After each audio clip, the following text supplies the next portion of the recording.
Hello students, welcome to YouTube channel. I hope you are all doing good. तो I am very sorry students, ये जो class है 2nd and 1st of अगस्त वाली, वैसे तो आज हम शाम को 6 बजे अपनी 3rd अगस्त की क्लास ज़रूर रखेंगे, जिसमें हमने आज क्वेश्चन आंसर्स कवर करने हैं।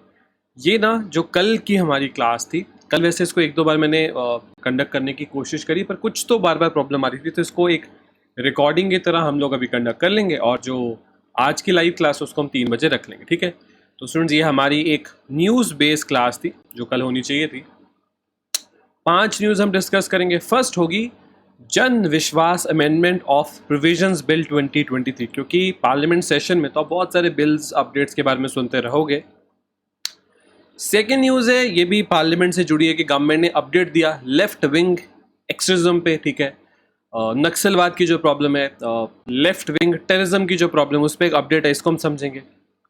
थर्ड और फोर्थ न्यूज़ क्या है, ये कह सकते हैं कि करंट में कोई न्यूज़ नहीं थी, एक बहुत ही इंटरेस्टिंग स्टैटिक का डाटा था, मैंने सोचा इसको न्यूज़ में कवर कर देते हैं। थर्ड न्यूज़ में हम पढ़ेंगे largest 10 countries in the world और उनकी डिटेल्स। फोर्थ में पढ़ेंगे smallest 10 countries in the world, उनकी डिटेल्स, ठीक है। जैसे कि मैं आपसे पूछूं दुनिया में सेकेंड लार्जेस्ट कंट्री कौन सी, तो हो सकता है कि आपको रशिया के बाद थोड़ा मुश्किल हो कि सेकेंड में कौन आता है, थर्ड पे कौन आता है। एक बार ये डाटा क्लियर हो जाएगा, आप इसको अच्छे से इसका नोट बना लेना, आपको बहुत काम में आएगा। आज की लास्ट न्यूज़ क्या है, ये भी सोचो पार्लियामेंट से कि कंट्री को एक अपडेट मिला कि हमारी टाइगर पॉपुलेशन अब दुनिया में 3rd 4th 3/4 टाइगर पॉपुलेशन सिर्फ और सिर्फ इंडिया में, ठीक है। बहुत बड़ा एक अपडेट है, इसको भी समझेंगे। शुरू करते हैं, लेट्स स्टार्ट, चलते हैं आज के फर्स्ट न्यूज़ पे। तो जन विश्वास amendment of provision bill 2023 simply country में कुछ जो सजाएं दी जाती थी, कुछ क्रिमिनल प्रोसीजर्स थे, कुछ फाइन्स थे, उनको कम किया गया है ताकि एक विश्वास थोड़ा ज़्यादा बने। बिजनेस अगर कोई करना चाहे तो उसको ऐसा ना सोचना पड़े कि कहीं गलती होगी तो ये फाइन लग जाएगा, मुझे जेल हो सकती है। इन सब चीज़ों को थोड़ा, ऐसा नहीं मैं बोलूँगा ख़त्म कर दिया गया, ईजी किया गया, ठीक है। तो रिसेंटली जन विश्वास अमेंडमेंट ऑफ प्रोविजंस बिल 2023 इसको पास किया गया लोकसभा में during the monsoon session of the parliament of India. इससे क्या होगा, ईज ऑफ लिविंग भी बढ़ेगी और ईज ऑफ डूइंग बिजनेस को भी इंप्रूवमेंट मिलेगी, ठीक है। तो असल में ये जो बिल है ये है क्या, ये बिल प्रपोज करता है कि 183 प्रोविजंस जो कि 42 सेंट्रल एक्ट्स के अंदर है और 19 मिनिस्ट्रीज और डिपार्टमेंट्स के अंदर आते हैं, इनको थोड़ा सा बदला जाए। ये एनवायरनमेंट से भी जुड़ा है, एग्रीकल्चर से, media, industry, trade, IT, corporate, बहुत सारी चीज़ों से जुड़ा हुआ है। मेन ऑब्जेक्टिव क्या है, डीक्रिमिनलाइज करना। बहुत सारी चीज़ें जिनको क्रिमिनल प्रोसीजर में डाला था, अब उनको डीक्रिमिनलाइज कर देना। डीक्रिमिनलाइज कर देना माइनर ऑफेंसेस। अब देखो, ऐसा नहीं कि बड़ी बड़ी चीज़ों की भी कोई सजा नहीं होगी, ऐसा नहीं। माइनर ऑफेंसेस जिनमें harm to the public interest और नेशनल सिक्योरिटी, ठीक है। मतलब देखो, ऐसा है कि कुछ जगह ऐसे रियलाइज़ किया कि शायद यहाँ पर इतनी स्ट्रिक्ट सज़ा की ज़रूरत नहीं थी। बहुत सारे लोग इसके अगेंस्ट भी है कि ऐसे तो लोगों को अब गलती करने में डर ही नहीं लगेगा। बहुत सारे लोग ऐसे भी हैं, पर गवर्नमेंट को ऐसा लगता है कि ये जो है कंट्री में इन्वेस्टमेंट्स को, बिजनेसेस को और बढ़ाएगा, ठीक है। बिल वॉज इंट्रोड्यूस इन लोकसभा, वैसे इसको पिछले सेशन में, पिछले साल दिसंबर में इसको इंट्रोड्यूस किया गया था, तब ये चला गया था joint committee of the parliament के पास। अब इस पे फाइनली वोटिंग वगैरह होगी और मोस्ट प्रोबेबली इस सेशन में पास हो जाएगा, ठीक है। नीड, अब नीड में देखो चीज़ें तो वही लिखी हुई हैं कि थोड़ा सिस्टम ईजी हो जाए, कोई ऐसा एक मतलब किसी को ऐसा लगे कि इस इन्वेस्टमेंट में, इस बिजनेस में, इस इंडस्ट्री में इन्वॉल्व नहीं होना, यहाँ तो एक क्रिमिनल केस शुरू हो सकता है मेरे ऊपर। जैसे आपको बताता हूँ, जैसे जो सोशल मीडिया प्लेटफॉर्म्स हैं, उनकी जो टीम्स काम करती है ना, उनको गवर्नमेंट ने एक इम्यूनिटी दी है। जैसे ट्विटर पे अगर कोई चीज़ आ गई और उस पोस्ट की वजह से दंगे शुरू हो गए, तो आप ट्विटर के ओनर्स को जाके नहीं पकड़ोगे कि तुमने क्या कर दिया, जिसने वो ट्वीट किया आप उसको पकड़ोगे। पर कोई ऐसे भी तो कह सकता है कि मैंने तो ट्विटर पे सिर्फ अपने लिए ट्वीट किया था, अब ये पूरी दुनिया में तो ट्विटर ने फैलाया। देखो, बात दोनों जगह पे सही है, पर ये इम्यूनिटी दी गई है सरकार के द्वारा कि नहीं नहीं, जो ट्विटर चला रहे हैं उनकी इसमें गलती नहीं है, उनको यहाँ पर कुछ नहीं मिलेगा, ठीक है। मतलब कोई सज़ा वगैरह नहीं दी जाएगी। तो ऐसे कुछ चीज़ें हैं जिनको डीक्रिमिनलाइज करना ज़रूरी होता है, तभी बिजनेसेस ठीक से काम कर पाएंगे, ठीक है। तो कुछ जगह पर इम्प्रीजमेंट क्लॉज थे, उनको खत्म किया जाएगा। कुछ जगह फाइन्स थे, उनको कम किया जाएगा। पेनल्टीज, उनको कम किया जाएगा। आई होप आप बेसिक चीज़ें समझ पाए। अब वो कौन कौन से लॉज हैं, तो Indian forest act 1927, air prevention and control of pollution act 81, information act 2000, environmental protection act 86, copyright act 57, patents act 70, railway act और FSSA। ऐसे काफ़ी सारे एक्ट्स हैं जिनको चेंज करना पड़ेगा, उनमें जो भी पेनल्टीज वगैरह उनको चेंज करना पड़ेगा, तब जाके पूरा जो ये पूरा जन विश्वास अमेंडमेंट ऑफ प्रोविजन बिल है तब जाके लागू हो पाएगा, ठीक है। आई होप आप इस चीज़ को समझ पाए। अब यहाँ पर आपसे बहुत डिटेल में क्वेश्चन पूछा जा सकता है कि रिसेंटली कौन सा ऐसा अमेंडमेंट है जिसको लेकर आए जिसमें इतनी सारी प्रोविजंस बदली जाएंगी। आपसे पूछा जा सकता है कि मेन मोटिव क्या है इसका, और आपसे पूछा जा सकता है कि कितनी मिनिस्ट्रीज इन्वॉल्व है। ठीक है, तो अगर आप देखो इसमें 19 मिनिस्ट्रीज स्लैश डिपार्टमेंट्स इन्वॉल्व, इस तरह का क्वेश्चन बिल्कुल बन सकता है। ठीक है, left wing terrorism, left wing extremism. अब अगर आप देखो ये राइट विंग और लेफ्ट विंग क्या होता है, ये विचारधारा ही होती हैं। फ्रांस से असल में राइट और लेफ्ट विंग की शुरुआत हुई थी। अगर भारतीय जनता पार्टी की बात करें तो अगर ये सेंटर हुआ तो सेंटर से हल्की सी राइटिस्ट है बीजेपी और हल्की सी लेफ्टिस्ट है कांग्रेस। ज्यादा राइटिस्ट देखना तो जैसे शिवसेना हो गया, एमएनएस, वो राइटिस्ट ज्यादा है। ठीक है, अकाली दल हो गया। ज्यादा लेफ्टिस्ट पार्टीज देखनी है तो जैसे सीपीआईएम वगैरह, कम्युनिस्ट पार्टी ऑफ इंडिया। ठीक है, तो ये राइटिस्ट और लेफ्टिस्ट सोच अलग अलग होती है। लेफ्टिस्ट सोच में ऐसा नहीं होता कि बहुत ज़्यादा कैपिटलिज्म फैल जाए, बिजनेसेस बड़े बड़े हो जाए, लोग बहुत पैसा कमा लें, ऐसा नहीं होता लेफ्टिज्म में। राइटिज्म में ये चीज़ होती है। ठीक है, राइटिज्म में धर्म वगैरह की काफ़ी बात होती है, वो लेफ्टिज्म में नहीं होता। तो अलग अलग कंसेप्ट होते हैं। तो ये लेफ्टिस्ट विंग एक्सट्रीमिज्म जो है ये कैसे काम करता है कि जो इस टाइम पे सरकार में उसको हटाओ, इसके लिए चाहे वेपन भी यूज़ करो, हटाओ और खुद पावर में आ जाओ और कंट्री को ठीक से चलाओ। ये है असल में जिसको, क्योंकि अब वेस्ट बंगाल में जो नक्सलवाड़ी है वहाँ से इसको नाम मिला नक्सलवाद। ठीक है, तो इसको नक्सलवाद या माइज्म या left wing extremism, left wing terrorism, बहुत सारे नाम दिए जाते हैं। कौन सी स्टेट्स में आज आपको ये ज़्यादा दिखेगा? छत्तीसगढ़ में और झारखंड में। और भी एरियाज है पर काफ़ी हम इसको तेज़ी से कंट्रोल कर रहे हैं। ठीक है, तो मिनिस्ट्री ऑफ होम अफेयर्स ने रिसेंटली बताया कि अब इंडिया ने 2022 से ये जो लेफ्ट विंग टेररिज्म है इसमें जो भी डाटा है हमारे पास, जो कैजुअलिटीज़ होती हैं, जो ऑपरेशन, उसका अलग से हमने पूरा एक डाटाबेस बनाना शुरू कर दिया। ठीक है, ये ऐसी प्रॉब्लम नहीं जो पिछले कुछ टाइम में आ गई, बहुत सालों से, काफ़ी मतलब अब तो ऑलमोस्ट इंडिया के इंडिपेंडेंस के कुछ टाइम बाद से 60 कुछ से ये शुरू हो गया था। तो अब तो अगर आप देखो 50 साल से ज़्यादा हो गया हम इस प्रॉब्लम को फेस कर रहे हैं। ठीक है, तो इसको लेफ्ट विंग टेररिज्म या रेडिकल लेफ्ट विंग मूवमेंट्स, बहुत सारे नाम इसको दिए जाते हैं।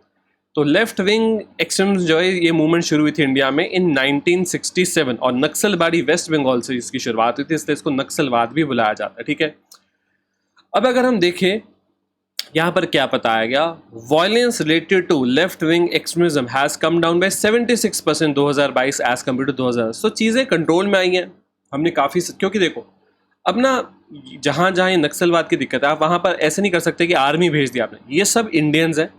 ठीक है, जो भी नक्सलवादी हैं सब बाय सिटीजन इंडियंस, और आप अपनी सिटीजन के अगेंस्ट आर्मी को यूज़ नहीं करते, मतलब ये सही चीज़ नहीं होती। तो सीआरपीएफ जैसी जो सेंट्रल पुलिस फोर्सेस हैं उनको असल में डिप्लॉय किया जाता है, और वो हमेशा ये नहीं सोचती कि बस ख़त्म ही कर दो। उनकी सोच होती है कि अगर कोई वापस से मेन स्ट्रीम में आना चाहिए, सब छोड़ना चाहिए, तो उसको भी सपोर्ट करो। तो इतना ईजी नहीं होता, काफ़ी मुश्किल चीज़ है। हाँ, जैसे जैसे कंट्री इकोनॉमिकली और स्ट्रॉन्ग कर पाएगी, डेवलपमेंट और अच्छे से हो पाएगी, अवेयरनेस फैलेगी, ये प्रॉब्लम टाइम के साथ बिल्कुल सॉल्व हो जाएगी। ठीक है, ये भी आप देख सकते हो कि जितने जोग्राफिकल एरिया में ये प्रॉब्लम फैली हुई थी वो भी नीचे आई है। 2021 में 46 डिस्ट्रिक्ट्स ने रिपोर्ट किया था लेफ्ट विंग टेररिज्म, और 2010 में ये 96 डिस्ट्रिक्ट्स में फैला हुआ था, तो ऑलमोस्ट आधे से ये नीचे आ चुका है। ठीक है, ठीक है, तो ये मैप आप बहुत अच्छे से देख सकते हो। रेड में है हाईली इफेक्टेड, ये बिल्कुल हाईली इफेक्टेड एरिया। ठीक है, यहाँ पर भी highly affected area.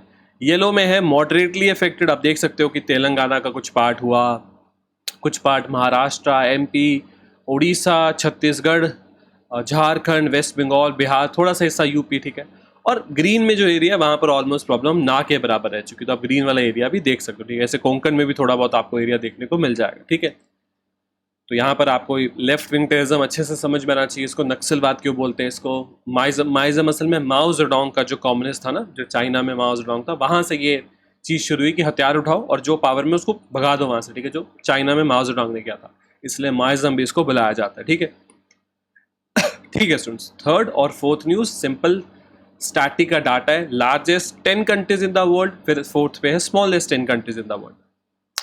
Russia, Canada, China, United states, Brazil, Australia, seventh पे इंडिया, अर्जेंटीना, कजाकिस्तान और अल्जीरिया। ठीक है, दुनिया में एक पर्टिकुलर कंट्री पूरे दुनिया का कितना लैंड मास घेर रही है? Russia 11%, Canada 6.1, China 6.3। आप देख सकते हो पूरी लिस्ट यहाँ पर लगी हुई है। ठीक है, और बाकी स्क्वायर किलोमीटर में तो आपके लिए इतना इंपॉर्टेंट यहाँ पर नहीं है। ठीक है, तो रशिया दुनिया की सबसे बड़ी कंट्री लैंड एरिया के हिसाब से, कैपिटल मॉस्को, और प्रेसिडेंट है व्लादिमीर पुतिन। प्राइम मिनिस्टर भी हैं पर वो इतने इंपॉर्टेंट नहीं रहते, पुतिन ही पावर संभालते हैं। कनाडा, कैपिटल ओटावा, काफ़ी ज़्यादा इंपॉर्टेंट इंडिया के लिए। इंडियन डायस्पोरा आपको वहाँ काफ़ी मिलेगा। कैनेडियन गवर्नमेंट और इंडियन गवर्नमेंट के जो रिलेशंस है वो पिछले कुछ टाइम में मतलब बहुत वॉलेटाइल से चल रहे हैं, कभी ख़राब हो जाते हैं, कभी थोड़े ठीक हो जाते हैं, ठीक है। और इस टाइम पे प्राइम मिनिस्टर जस्टिन ट्रूडो। उसके अलावा चाइना कैपिटल बीजिंग, और पता ही आपको Xi Jinping USA capital Washington DC, और जो बाइडेन इस टाइम पे प्रेसिडेंट है, कमला हैरिस वाइस प्रेसिडेंट है।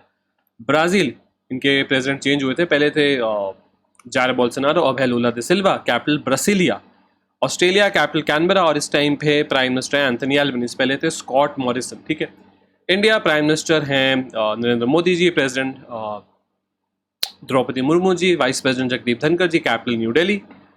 अर्जेंटीना कैपिटल बोइनोस आयरेस, और प्रेसिडेंट का नाम आप यहाँ पर देख सकते हो। लास्ट के दो है कजाकिस्तान कैपिटल अस्ताना, प्रेसिडेंट का नाम, अल्जीरिया कैपिटल एल्जरिस, और प्रेसिडेंट का नाम। अफ्रीका का जो कॉन्टिनेंट उसकी सबसे बड़ी कंट्री आपको अल्जीरिया देखने को मिलेगी, ठीक है। ठीक है, ऐसे fourth news, smallest country in the world, ये बड़ी इंटरेस्टिंग लिस्ट है। तो स्मॉलेस्ट में आता है वेटिकन सिटी। सोचो सिर्फ आधे स्क्वायर किलोमीटर में पूरी कंट्री है, ठीक है। पता ही आपको इटली कैपिटल रोम में आपको मिलेगी।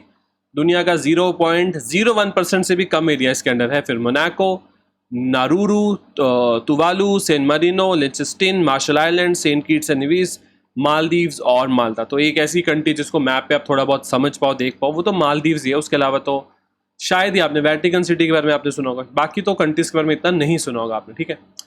तो वेटिकन सिटी आपको मिलेगा यूरोप में, और वेटिकन सिटी की कैपिटल वेटिकन सिटी है, तो इसलिए इंपॉर्टेंट है क्योंकि जो क्रिश्चियनिटी में एक बहुत ही इंपॉर्टेंट पोजीशन है पोप, असल में वो आपको यहाँ पे मिलेंगे। मोनाको, ये भी यूरोप में, इसकी कैपिटल भी मैंने, ये भी बहुत छोटा सा शहर है, हाँ, मतलब पर कैपिटा इनकम के हिसाब से यहाँ पर दुनिया में बहुत रिच लोग रहते हैं, ठीक है। नारुरू ये आपको देखने को मिलेगा ओशियानिया में। ओशियानिया पता है कहाँ पर होता है? ये देखो, अगर एक मैप देखें ना, ये ऑस्ट्रेलिया के बगल में ये होता है ओशियानिया, इधर। और ये ध्यान रखना क्योंकि और कंट्रीज भी आएंगी ओशियानिया की, और ये होता है करेबियन, और कंट्रीज करेबियन की भी आएंगी, तो ओशियानिया और करेबियन ध्यान में रखना, ठीक है। ठीक है, तो हमने वेटिकन, मोनाको, नारुरू आता है ओशियानिया में, कैपिटल है यारेन, तुवालू आता है फिर से ओशियानिया में, ठीक है, इसकी कैपिटल है फुनाफुती। फिर आता है सेंट मरीनो, ये आता है सदर्न यूरोप में, सेंट मरीनो की कैपिटल सेंट मरीनो। लिंचेस्टिन ये आता है यूरोप में, इसकी कैपिटल होती है वदूज। उसके अलावा मार्शल आइलैंड्स ये आता है ओशियानिया में, जो आपको भी बताया, इसकी कैपिटल का नाम देख सकते हो, सेंट किट्स एंड नीव्स। ये आता है कैरेबियन में, इसके कैपिटल का नाम देख सकते हो। सेकंड लास्ट है मालदीव्स, कैपिटल माले, तो इंडिया से थोड़ा नीचे है, ठीक है। जैसे इंडिया का कोस्ट लाइन बनाना तो यहीं कहीं आता है, तो कैपिटल है माले, और प्रेसिडेंट है इब्राहिम मोहम्मद सोली। इंडिया इनकी विजिट होती रहती है।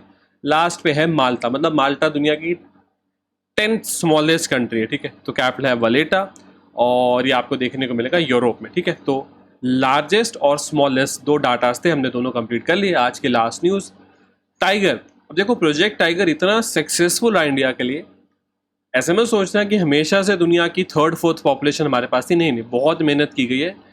इतना सक्सेसफुल रहा प्रोजेक्ट टाइगर की टाइगर की जो स्पीशीज है उसका नंबर इंडिया में डबल से भी ज़्यादा कर दिया गया पिछले, अगर आप 30 से 40 सालों का डाटा देखो।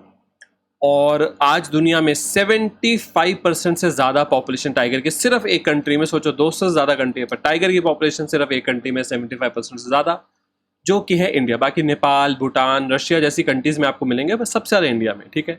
इंडिया की टाइगर पॉपुलेशन बस कुछ ही दिनों में 4000 पहुंच जाएगी, और हर साल 6% से टाइगर पॉपुलेशन बढ़ रही है, बहुत अच्छी चीज़ है। 1973 आपको पता ना चाहिए, गवर्नमेंट ने लॉन्च किया था प्रोजेक्ट टाइगर। एक बहुत ही बड़ा कंजर्वेटिव प्रोजेक्ट था हमारी कंट्री में टाइगर की पॉपुलेशन को बढ़ाने के लिए। काफ़ी ज़्यादा हमको सक्सेस मिली। दुनिया के 3rd 4th टाइगर आज आपको इंडिया में देखने को मिलेंगे। हर साल 29 जुलाई को हम लोग ग्लोबल टाइगर डे भी सेलिब्रेट करते हैं। इंडिया में बहुत अच्छे से इसको सेलिब्रेट किया जाता है, ठीक है। और बाकी हाँ, प्रोजेक्ट टाइगर के अंदर जब शुरू किया था तब हमने सिर्फ 9 टाइगर रिजर्व्स थे, और ये पूरी कंट्री का ऑलमोस्ट 18,000 स्क्वायर किलोमीटर में फैले हुए थे। आज 53 से ज़्यादा रिजर्व्स है, और 75,000 स्क्वायर किलोमीटर से ज़्यादा एरिया में फैले हुए हैं। पूरी कंट्री का 2.3 लैंड सिर्फ टाइगर रिजर्व्स के अंदर है, ठीक है। तो बहुत सारे स्टेप्स लिए गए, तब जाके ये चीज़ हमको अचीव होने को मिली है, ठीक है। 2022 में जब 50 ईयर्स ऑफ प्रोजेक्ट टाइगर थे, प्राइम मिनिस्टर ने यहाँ पर डिक्लेयर किया था कि हमारी कंट्री में जो कैमरा ट्रैप्ड एरिया में हमने टाइगर पॉपुलेशन की थी, तब उन्होंने एक टाइगर सेंसस डिक्लेयर किया था। अब उससे भी ज़्यादा ये पॉपुलेशन बढ़ चुकी है, ठीक है। कुछ एरियाज़ हैं जैसे शिवालिक हिल्स, गंगेटिक प्लेन, यहाँ पर काफ़ी टाइगर की पॉपुलेशन इंक्रीज भी है पिछले कुछ टाइम में। आज टाइगर की सबसे ज़्यादा पॉपुलेशन आपको एमपी, कर्नाटका, उत्तराखंड और महाराष्ट्र में देखने को मिलेगी। ठीक है, ठीक है स्टूडेंट्स, तो ये बड़ी इंटरेस्टिंग रिपोर्ट है, इससे क्वेश्चन आ सकता है लेटेस्ट डाटा के बारे में, प्रोजेक्ट टाइगर के बारे में, जो प्रोजेक्ट टाइगर के अंदर टाइगर रिजर्व है उसके बारे में डाटा आ सकते हैं। तो बहुत इंटरेस्टिंग सा डाटा है, आप इस पर बिल्कुल चाहे आपको प्री में लिखना पड़े चाहे आंसर राइटिंग में, दोनों जगह लिख सकते हो। ठीक है, ठीक है स्टूडेंट्स, तो मिलते हैं अपनी जो हमारी इवनिंग में 6 PM हम लाइव अपनी क्लास रखेंगे, उसमें मिलते हैं, अपनी क्वेश्चन आंसर्स की क्लास कवर कर लेंगे। तब तक ले thank you and have a very successful. अगर आपको क्लास अच्छी लगी तो आप हमारे चैनल को सब्सक्राइब कर सकते हो, इस वीडियो को लाइक कर सकते हो, इसको शेयर कर सकते हो। Thank you students, thank you.